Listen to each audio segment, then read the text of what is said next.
नमस्कार, news 21 express में आपका स्वागत है। आइए नजर डालते हैं आज की ताजा तरीन खबरों पर। बजरंग दल कार्यकर्ता की हत्या केस में अब तक 5 गिरफ्तार, बीजेपी विधायक ने की एनआईए जांच की मांग। कहा, घटना के लिए कांग्रेस जिम्मेदार। कर्नाटक के शिवमोगा के भारती नगर इलाके में रविवार रात कार में आए कुछ अज्ञात लोगों ने हर्ष नामक व्यक्ति की चाकू मारकर हत्या कर दी थी। उत्तराखंड के चंपावत में बड़ा हादसा, बारात से लौट रही गाड़ी खाई में गिरी, कई लोगों की मौत की सूचना। आपको बता दें, चंपावत में दुर्घटना का शिकार हुई गाड़ी टनकपुर गई, एक बारात से वापस लौट रही थी। इस हादसे में वाहन का चालक गंभीर रूप से घायल हो गया। मणिपुर में बोले पीएम मोदी, कांग्रेस के नेता पूर्वोत्तर की संस्कृति और पूर्वोत्तर के पहनावे का उड़ाते हैं मजाक। प्रधानमंत्री नरेंद्र मोदी ने मणिपुर में बीजेपी समर्थकों से मुलाकात की। राज्य में 2 चरणों में 28 फरवरी और 5 मार्च को मतदान होंगे। हिमाचल प्रदेश के ऊना में बड़ा हादसा, पटाखा फैक्ट्री में आग से 6 महिलाओं की मौत, 10 से ज्यादा जख्मी। हिमाचल प्रदेश के ऊना में एक पटाखा फैक्ट्री में ब्लास्ट हुआ। हादसे के बाद मौके पर आग लग गई और कामगार महिलाएं जिंदा जल गई। अयोध्या में सीएम योगी का एसपी, बीएसपी और कांग्रेस पर बड़ा हमला, कहा है इनका अब विसर्जन कर दीजिए। उत्तर प्रदेश के मुख्यमंत्री योगी आदित्यनाथ ने अयोध्या में प्रचार करते हुए एसपी, बीएसपी, कांग्रेस को आड़े हाथों लेते हुए कहा कि इनका विसर्जन कर दीजिए। बीजेपी को लोहे के चने चबाने पड़ जाएंगे, कुंभ की धरती प्रयागराज से अखिलेश यादव का हल्ला बोल। 5वें चरण के चुनाव का प्रचार कर रहे अखिलेश ने कहा, झूठ बोलने वाले बीजेपी के लोग आज फिर आपके बीच वोट मांगने आए हैं, लेकिन जनता का सपा के प्रति समर्थन बता रहा है कि बीजेपी को लोहे के चने चबाने पड़ जाएंगे। बसपा सुप्रीमो मायावती का कांग्रेस पर हमला, कहा जातिवादी पार्टी ने डॉक्टर अंबेडकर को भारत रत्न नहीं दिया। बसपा प्रमुख ने कहा कि केंद्र में जब वीपी सिंह की सरकार थी तो बसपा ने अपने प्रयास से डॉक्टर अंबेडकर को भारत रत्न दिलवाया और मंडल कमीशन की सिफारिशों को लागू करवाया। आजमगढ़ में जहरीली शराब से मरने वालों का आंकड़ा बढ़ा, अब तक 5 लोगों की मौत, 7 गिरफ्तार। आजमगढ़ के अहरोला थाना क्षेत्र के माहुल गांव में जहरीली शराब कांड में अब तक 5 लोगों की मौत हो चुकी है, बाकियों का अस्पताल में इलाज चल रहा है। यूक्रेन पर रूस के हमले की बड़ी आशंका, भारतीय छात्रों का रेस्क्यू ऑपरेशन शुरू, सरकार ने जारी की नई एडवाइजरी। भारतीय दूतावास ने घोषणा की थी कि एयर इंडिया 22, 24 और 26 फरवरी को कीव और दिल्ली के बीच 3 उड़ानें संचालित करेंगी। उत्तर प्रदेश के बलिया में रक्षा मंत्री राजनाथ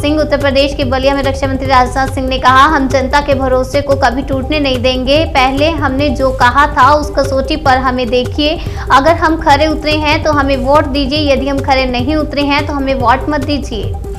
बीजेपी ने असंभव को संभव कर दिखाया, कांग्रेस नहीं समझती जनता की तकलीफ, बोले पीएम मोदी। प्रधानमंत्री ने कहा, बीजेपी सरकार ने असंभव को संभव कर दिखाया है। मणिपुर के हर क्षेत्र को बंद और नाकेबंदी से राहत मिली है, जबकि कांग्रेस ने मणिपुर की विशेषता ही बंद और नाकेबंदी बना दी थी। कांग्रेस नॉर्थ ईस्ट के लोगों की भावनाओं और तकलीफों को कभी समझ ही नहीं पाई।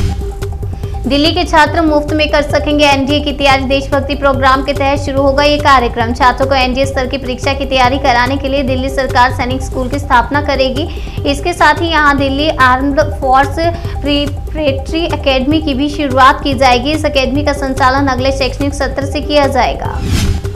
दिल्ली में डॉक्टर ने अमेरिकी महिला के शरीर से निकाले 3 कीड़े, देर होने पर जा सकती थी जान। महिला ने अमेरिका में भी डॉक्टरों को दिखाया था, लेकिन माइसिस को नहीं निकाला जा सका। हालांकि डॉक्टरों ने राहत देने के लिए कुछ दवाएं दी थी, इसके बाद वह इलाज के लिए दिल्ली पहुंची। चित्रकूट में योगी सरकार पर जमकर बरसे अखिलेश यादव, कहा इस चुनाव गर्मी निकालने वालों की गर्मी निकल रही है। अखिलेश ने कहा कि इस डबल इंजन की सरकार में अगर कुछ डबल हुआ तो वो तो महंगाई और भ्रष्टाचार है। उन्होंने कहा कि इसी चुनाव में इनके बड़े बड़े नेताओं को पता ही नहीं कि जनता के मन में इनके खिलाफ 440 वोल्ट का करंट चल रहा है। हिमाचल के ऊना में पटाखा फैक्ट्री में भीषण विस्फोट, 7 मजदूरों की मौत।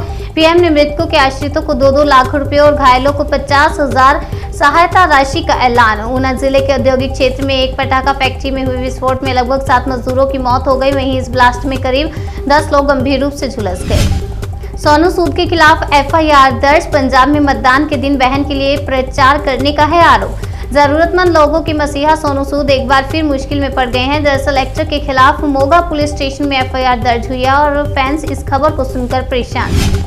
पंजाब में 2 दिन गिरेंगी बारिश की बूंदें, तेज हवा बढ़ाएगी ठंड। भारतीय मौसम विज्ञान विभाग के अनुसार आज और कल पंजाब में पश्चिमी विक्षोभ का असर देखने को मिलेगा। 24 फरवरी से मौसम के साफ होने और धूप निकलने की संभावना है। आजमगढ़ में जहरीली शराब से मौत पर प्रियंका ने योगी सरकार को घेरा, कहा यही है यूपी में कानून व्यवस्था की कहानी। आजमगढ़ में जहरीली शराब कांड में 5 लोगों की मौत मामले में कांग्रेस महासचिव प्रियंका गांधी ने बीजेपी को आड़े हाथों लिया। उन्होंने कहा कि जहरीली शराब का कारोबार सरकार के संरक्षण में फल फूल रहा है। न्यूज़ 21 एक्सप्रेस में फिलहाल इतने, तब तक के लिए बने रहिए हमारे साथ और देखते रहिए न्यूज़ 21।